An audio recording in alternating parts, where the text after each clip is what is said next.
اللهم اهدنا فيمن هديت، وعافنا فيمن عافيت، وتولنا فيمن توليت، وبارك لنا فيما أعطيت، وقنا واصرف عنا شر ما قضيت، تباركت ربنا وتعاليت.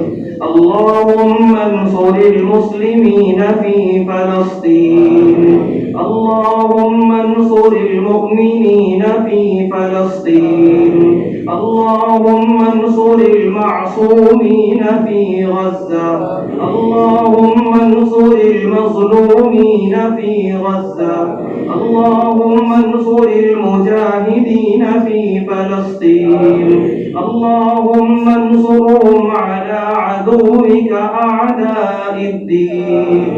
اللهم وفق أمراء المسلمين لتحرير المسجد الأقصى وفلسطين.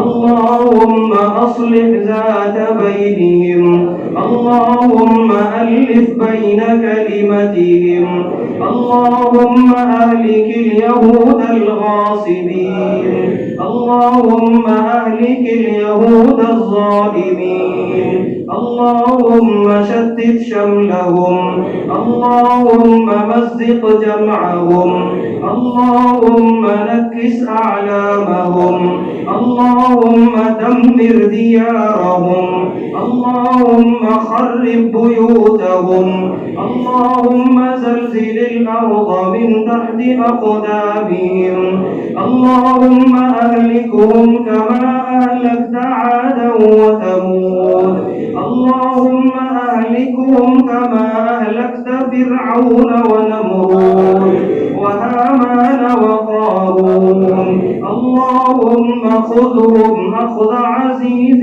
مقتدر، اللهم أحصهم عددا واقتلهم بددا ولا تغادر منهم أحدا يا رب العالمين.